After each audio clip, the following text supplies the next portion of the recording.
The gloved hands moved fast, too fast for maintenance work, too deliberate for anything innocent. It was a Tuesday evening in Mapogu, Seoul. The street was doing what Seoul streets always do, buzzing, indifferent, gloriously alive. Food stall smoke curling sideways, motorbikes threading impossible gaps. A grandmother 3 stalls down losing an argument with a fruit vendor about the price of persimmons. The kind of ordinary, beautiful noise that makes a city feel eternal. Nobody was paying attention to the row of sleek black SUVs parked outside the private members building on the corner. That was exactly how he needed it. The man in the grey coveralls moved between the vehicles with the unhurried confidence of someone who belonged there. Cap pulled low, tool bag over one shoulder. To anyone glancing over, and nobody was glancing over, he looked like routine maintenance.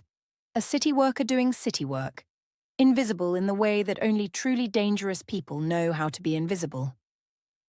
But his hands told a different story. Beneath the chassis of the first SUV, his fingers located the exact mounting point he'd been given in the briefing. Third crossmember from the rear, flush against the fuel line housing, and pressed the device into position. Compact, magnetic, professionally constructed. It locked into place with a sound smaller than a whisper. Click. He was already moving to the second vehicle before the echo died. 4 cars, 4 devices.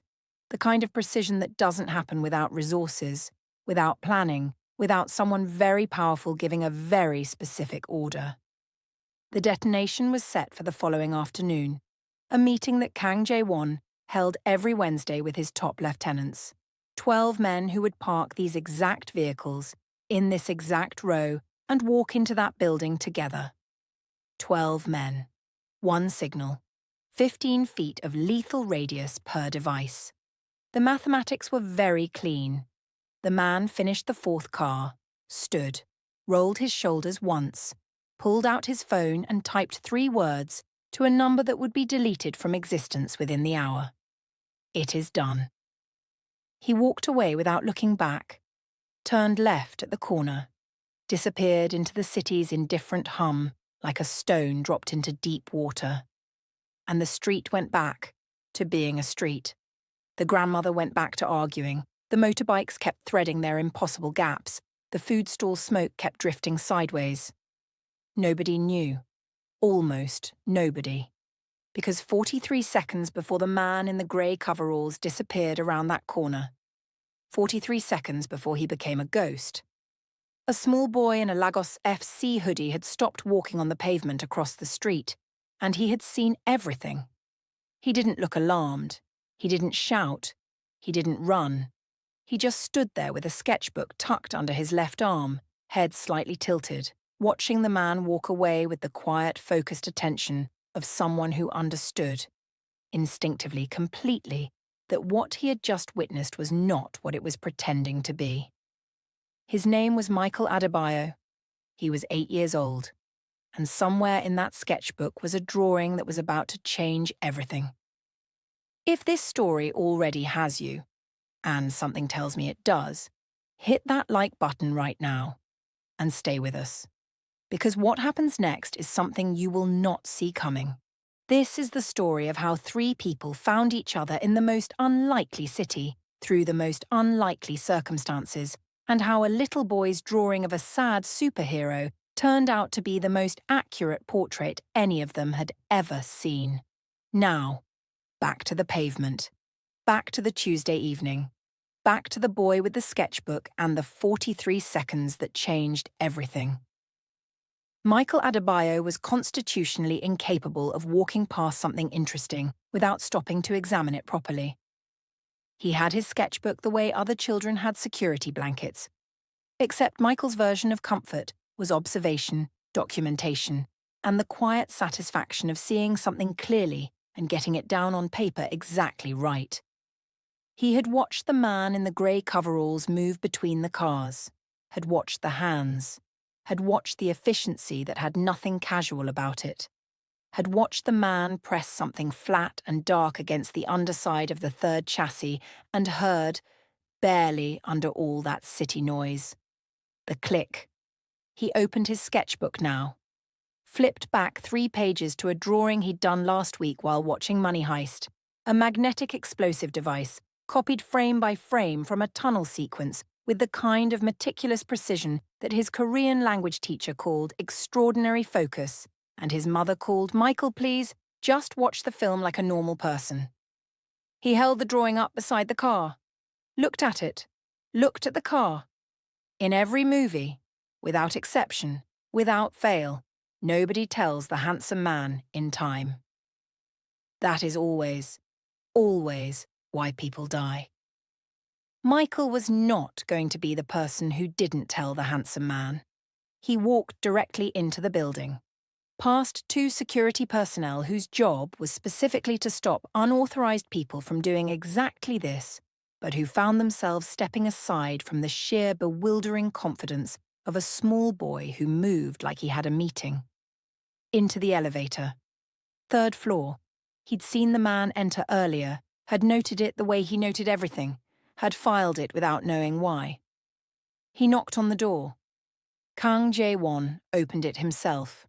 White shirt, untucked, coffee in hand. The kind of face Michael had been trying to draw from memory for 3 days since their brief encounter at the street stall. Sharp jaw, dark eyes with that quality of stillness that Michael associated with characters in films who turned out to be the most important person in the story. He looked down at the boy in his doorway with an expression that wasn't quite recognition and wasn't quite surprise, something in between. Michael held up the sketchbook. 2 drawings, side by side. The Money Heist copy from last week and the fresh sketch from the pavement 4 minutes ago. Nearly identical. "I think someone put a bomb under your car," Michael said in careful, slightly accented Korean. "I drew it. These match. In movies, this is the part where someone important needs to know immediately." Jae-won looked at the drawings. He set his coffee down very slowly. 58 seconds later, his security team was on the street. 6 minutes after that, they had confirmed 4 separate devices: remote detonation, professionally installed, lethal radius 15 feet per unit. Every lieutenant scheduled to arrive in the next 18 minutes would have been within range. 18 minutes. The controlled chaos that followed moved around Michael like weather around a rock. He stood in the corridor and watched it all with the calm of someone who had already done the important part and was now simply observing the consequences. Jae-won came back, crouched to Michael's eye level right there in the middle of everything, his team moving fast around them both. "How did you know?" "Money Heist," Michael said. "Season 1. I copy scenes for detail practice. Your car matched my drawing." He considered this for a moment. "You were going to die. That's not a good ending." Something crossed Jae-won's face that none of his security team had ever seen there before. Something unguarded. Something that had no name in the vocabulary of a man who had spent 11 years making sure nothing reached his face without his permission. Then the doors at the end of the corridor opened, and Jane Adebayo arrived. She came at a dead sprint. Hospital scrubs, ID badge swinging, natural hair escaping its pins. And she moved through Jae-won's security personnel the way a storm moves through a doorway. Her eyes found Michael in under a second. She crossed the distance and pulled him behind her body in one motion that was pure muscle memory, pure instinct, pure mother. Then she turned and faced Jae-won. She was, even breathless, even blazing, even with exhaustion written in the lines around her eyes, strikingly, almost unreasonably beautiful. The kind of face that made people forget mid-sentence what they had been saying. Jae-won had negotiated with men who commanded armies. He had sat across tables from people whose names made rooms go quiet. He had never once been looked at quite like this. "Who are you?" Jane said. Not a question. An ultimatum. "The man your son just saved," Jae-won said quietly. Behind her, Michael looked up with complete serenity. "His face is even better in person, Mum. I told you. Strong lines." The corridor went very still. Then, against 11 years of careful discipline, Kang Jae-won almost smiled. And somewhere in the city, in a quiet office with a quiet desk, a quiet man named Oh Dae-sung was reading a text message containing 3 words. He read it twice, set his phone down, looked at the photograph on his desk. Jane and Michael, their building, their roots, their faces, documented with clinical patients over several weeks. He picked up a different phone, made a call. "There's been a complication," he said. He did not sound worried. He sounded interested. The police came. Statements were taken. The bureaucratic machinery of crisis management ground through its rotations. Through all of it, Jae-won's head of security, a compact, unreadable man named Director Shin, ensured quietly that the Adebayos were treated as protected witnesses. Jane noticed this. She catalogued it alongside everything else she was cataloguing about Kang Jae-won. When it was finally over, Director Shin approached her as she retrieved Michael's sketchbook from an evidence tray. He delivered his message with the economy of someone accustomed to being taken seriously. Mr. Kang wished to ensure the family's continued safety. Michael was now a witness. Arrangements had been made. He offered a card. Jane looked at it, turned it over once, handed it back. "No," she said. Director Shin blinked. This was not a response he received often. "Ms. Adebayo, the individuals responsible will view your son as—" "No," Jane said again. Same tone, same temperature. Picked up Michael's sketchbook, took Michael's hand, walked out. In the car, she didn't speak for a long time. Michael sat in the passenger seat with his sketchbook on his lap, turning the Medal of Valor drawing over in his mind, quietly composing the next sketch. Jane drove, both hands on the wheel, jaw set, eyes forward. "Mum," Michael said eventually. "Yes." "Was that man dangerous?" Jane was quiet for 3 seconds. "Yes." Michael considered this with the seriousness it deserved. He didn't feel dangerous. "That," Jane said carefully, "is exactly what makes him dangerous." Michael looked out the window at Seoul sliding past. "He has a sad face," he said quietly. "Under the strong lines. Did you see it?" Jane said nothing. She had seen it. That was the problem. She didn't sleep that night. She sat at the kitchen table with her laptop and researched Kang Jae-won for 3 hours while Michael slept with his sketchbook open on his chest. What assembled itself on her screen was the portrait of a man who existed in 2 realities simultaneously. Gleaming and legitimate on the surface, something far more complex underneath. Private equity, board positions, charity endowments. And beneath all of that, in the spaces between verified facts, a pattern that required willful blindness to miss, competitors who quietly disappeared, legal cases that dissolved, a name spoken carefully in certain Seoul circles, the way people speak near open flames. She closed the laptop, sat in the dark for a long time, then went to check on Michael. Stood in his doorway watching him sleep. The sketchbook had fallen open to a new drawing, Jae-won's face, rendered from memory with startling accuracy, a long cape drawn behind his shoulders. Michael had written underneath it in his careful English print, "The sad superhero." Jane stood there looking at that drawing for a long time. Then she closed the sketchbook gently, turned off his light, and told herself, firmly, finally, that it was over. That they were done with Kang Jae-won. That tomorrow would be ordinary, and the day after that would be ordinary, and Seoul would go back to being the quiet, fresh start she had built it into. She almost believed it. 3 days later, she found the micro camera. It was attached beneath her car's rear bumper, small enough to miss, positioned perfectly to document her routes, her schedule, the school she dropped Michael at every morning.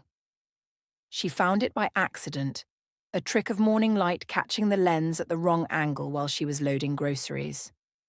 She stood in the car park and looked at it for a very long time. Then she went upstairs and checked their apartment with the systematic thoroughness of a woman whose husband had once taught her exactly what to look for. A displaced sketchbook. A drawer closed that she always left open. The particular violation of a space that has been entered and rearranged by hands that had no right to be there. Nothing taken. Everything touched. A message without words. We know exactly where you are. She sat on the edge of Michael's bed while he was at school and breathed through it. The fear, the fury, the particular helplessness of a threat you cannot report to anyone without opening a door you've specifically decided to keep closed. She breathed through all of it. Got up, made a decision. She was going to handle this herself. She changed their routes, pulled Michael from his after-school program without explanation. Requested night shifts at the hospital. Researched private security, legal options, relocation possibilities. She built walls the only way Jane Adebayo knew how to build things. Methodically, completely without asking for help. She did not call the number she had memorized before handing the card back. She did not call it for 11 days. Right now, pause for 1 second. If this story is doing something to you, if you're already invested in these people, leave a comment below. Tell us who you're watching for. Because this is about to get a lot more complicated. On the 12th day, outside Michael's school, a car idled too long. Jane was parked across the street in the way she always was now. Early, watching, cataloguing everything before Michael emerged. The car was unremarkable. Dark, mid-size Seoul plates. But it had been there when she arrived and it had not moved, and the man in the driver's seat was looking at his phone with the studied casualness of someone performing casualness rather than experiencing it. Then the school gates opened. Michael came out in his Lagos FC hoodie, sketchbook under his arm, scanning the street for her car with that particular expression he wore when he was working out where everything was. Unhurried, observant, completely unaware of the dark car, completely unaware of the man who had just looked up from his phone with a focus that was not incidental. That was specific. Jane's hands were on the steering wheel. She watched the man watch her son cross the pavement, and something happened in her chest that had nothing to do with fear. It was colder than fear, more absolute. The kind of clarity that arrives when the last option you were willing to consider becomes the only option remaining. Michael reached the car, climbed in, showed her a sketch he'd done during free period, a Seoul cityscape with a figure standing on a rooftop. I gave him a cape again, Michael said, examining it critically. I don't know why I keep giving him a cape. He doesn't seem like a cape person. Jane looked at the drawing, at the figure on the rooftop, at the cape. She picked up her phone, dialed. He answered on the first ring, Jane. Just her name, like he'd been keeping it somewhere. She closed her eyes. I need help. 3 words. Each one cost her something she didn't have a name for yet. I know, Jaewon said quietly. I've got you. In the back seat, Michael looked up from his sketchbook, looked at his mother's face, looked back down at his drawing. With the erasure end of his pencil, he rubbed out the cape, drew something else in its place, just a man, standing on a rooftop, looking out over the city, doing what he actually was, not a superhero. Something more complicated than that, something more real. The arrangement was negotiated entirely on Jane's terms, which Jaewon accepted without argument, which she had prepared herself to fight for and almost didn't know what to do with when the fight didn't come. Not his estate. She refused that without discussion. Not visible security. Michael would notice, would ask questions she wasn't ready to answer. Instead, Jaewon's people embedded invisibly, plain clothes, a new building superintendent who was not actually a superintendent, adjusted neighborhood presence that looked like nothing and was everything. Michael never knew. Jane knew everything and was furious at how much safer it made her feel. Jaewon began appearing, not dramatically, not with announcement.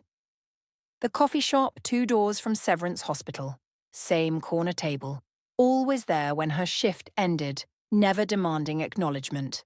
The bench outside Michael's school on Tuesday afternoons. The convenience store on their street at 10 p.m. where Jane went for ramyeon when she was too tired to make anything real. He never orchestrated encounters. He was simply present, consistent, immovable as a landmark, and landmarks, Jane discovered to her deep inconvenience, become something you navigate by. Michael found him outside the school one Tuesday and the reunion was genuine, immediate. Michael launched into a full briefing on a new heist film he'd watched, pulling out his sketchbook to show the scenes he'd copied, explaining plot mechanics with the intensity of a small professor who had tenure and knew it. Jae-won listened to every single word, asked real questions, follow-up questions, the kind of questions that proved he'd actually been listening and not merely waiting for a pause. Michael glowed. Jane watched from the school gate with her arms crossed and told herself the expression on her face was concern. Any objective observer would have called it something else entirely. One evening, after Michael was asleep, she said to him flatly, "No preamble, no softening. You're not going to wear me down. I want you to know that." Jae-won looked completely unbothered. "I know. Then why do you keep—" "Because you deserve someone who doesn't leave when it gets difficult," he said simply. "You've had enough of those." Silence. Jane looked at him for a long, careful moment. "Don't do that." "Do what?" "Be right about things I haven't told you." He said nothing, which was somehow the most devastating response available. It was a late evening in the hospital corridor, both of them ending long shifts, neither having planned to be there at the same time, terrible vending machine coffee and paper cups, when the real conversation happened. Not the careful ones, not the managed ones, the real one. Jae-won told her about his father, the empire built on fear that he had inherited at 24 and had spent 11 years quietly trying to reconstruct without dismantling. Because dismantling, he explained with a flatness that was more honest than any performance of guilt, was not the same thing as rebuilding. "My father ruled by making people afraid. I rule by making people indebted. It doesn't make me good, it makes me different." He looked at his coffee. "I used to think that was enough of a distinction." "What changed?" Jane asked. He looked up. Didn't answer. She already knew. She told him about Rico then. Not the version she gave other people. The clean, summarized, managed version that protected her from having to actually feel it. The real version. Rico at a hospital fundraiser in Lagos, laughing at something she'd said, the particular quality of his laugh. Atlanta. Michael born on a February Tuesday during a snowstorm, 6 hours of labor, Rico holding her hand and telling her she was the bravest person he'd ever met. The phone call, the words, the way the world reorganized itself permanently in the space of 40 seconds. And then, the part she had never said out loud to anyone, not her mother, not her closest friend, not a single person. After he died, they called him corrupt. And everyone believed it because it was easier than the truth. And she stopped, made herself continue. "I let them make me wonder. Not for long, 3 weeks. But I wondered. And that—" Her voice went quieter, which was worse than breaking. "I can't forgive myself for that. He died carrying the truth, and I let them make me doubt him for 3 weeks." Jae-won didn't offer comfort, didn't rush to fill the silence with something easier. He sat with her in it, present, steady, choosing to be exactly where he was. And that, Jane would think later, was the thing. Not words, not reassurance, just the willingness to stay in a painful silence rather than escape it. Then quietly, he would know you doubted because you loved him, not because you didn't. Jane looked at him. Something in her face shifted, almost imperceptible, the way a locked door tests itself against the frame. "I know," Jae-won said then, not in response to anything she'd said. Jane's eyes sharpened. "What do you mean you know?" He reached into his coat, set a folder on the space between them. "I have the files, Jane." She went completely still. Opened the folder. Rico's full undercover operation. Everything. Every report, every contact, every connection he had built in the months before his death. His link to Seoul law enforcement, Oh Dae-sung's network, the Marchetti organization's international reach. The cover-up that buried his name alongside his body. Every truth her husband had died carrying, assembled and documented and real. She read in complete silence. Her hands were perfectly steady. Her eyes were not. When she finished, she closed the folder and kept both hands flat on it for a long moment. Then, "How long have you had this?" "Long enough," Jae-won said. "To know your husband was one of the best men involved in any of this." She looked up at him, and for the first time, no armor, no architecture, no carefully maintained walls, just Jane, wrecked and present, and real. He didn't move toward her, didn't offer the comfort that would have been easy to offer and easy to regret, just stayed, steady, there. And that, the staying, the choosing, the refusal to fill the silence with anything less than truth, broke open something she had been keeping closed for 2 years. She stood, thanked him quietly. At the door she stopped, back to him. "Why are you doing all of this? The real reason?" She heard him think about it. He didn't rush. "Because your son looked at me like I was worth saving," he said finally. Like it was obvious. Like it had never occurred to him that I might not be. A pause. "I hadn't been looked at like that since I was his age. Maybe not even then." Jane stood at the door with her back still to him and breathed once. "That's a very honest answer." "You asked for the real one." She nodded, walked out. In the corridor, she leaned against the wall for 3 seconds with her eyes closed, then straightened, moved. Because Jane Adebayo had never once allowed herself to be undone somewhere someone might see it. But in the elevator, alone going down, she let herself feel it. All of it. The photograph arrived on a Thursday. Jane opened her hospital locker and it fell out. A printed image of Michael at his school gate, taken from close range, showing his exact position, his exact expression, the exact moment he'd waved at her across the street 2 days ago. On the back, handwritten in Korean and English both, "Witnesses make dangerous friends." Jane stood in the empty locker room holding this photograph, and something happened in her face that had nothing to do with fear. It looked, to anyone who might have seen it, like decision. Like the last negotiation with herself she was ever going to have about this. She called Jae-won before she'd left the room. He answered first ring. She told him. His response was very quiet. Very still, the kind of stillness that exists on the other side of patience, when patience has run its full course and what remains is something colder and more final. "Don't go home yet. I'll call you in 10 minutes. He hung up. His head of security watched him set the phone down. Waited. "Move the timeline," Jae-won said. "All of it. Tonight." Director Shin had worked for this man for 11 years. He had heard many orders in many tones. He had never heard quite that note before. He moved immediately without asking a single question. What happened next happened fast, and happened quietly, which is the most frightening kind of fast. 3 Seoul districts, 14 simultaneous operations, 47 minutes from first move to last. Oh Dae-sung's network dismantled with the precision of someone who had been building toward this moment for a long time and had simply been waiting for the right reason to act. Key members arrested. Evidence documented. The Marchetti international connection severed at its Korean root with the kind of surgical finality that left no reasonable avenue for reconstruction.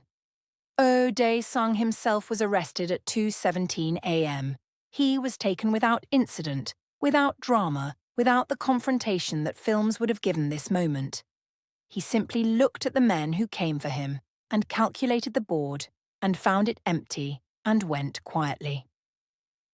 Seoul Metropolitan Police received an anonymous package the following morning. Evidence so complete, so precisely assembled, that the prosecutor's office would later describe it as the most thorough submission they had ever received. Inside, beyond Oh Dae-sung's full operation, was Rico Adebayo's complete undercover file. Every report, every contact, every truth he had died carrying.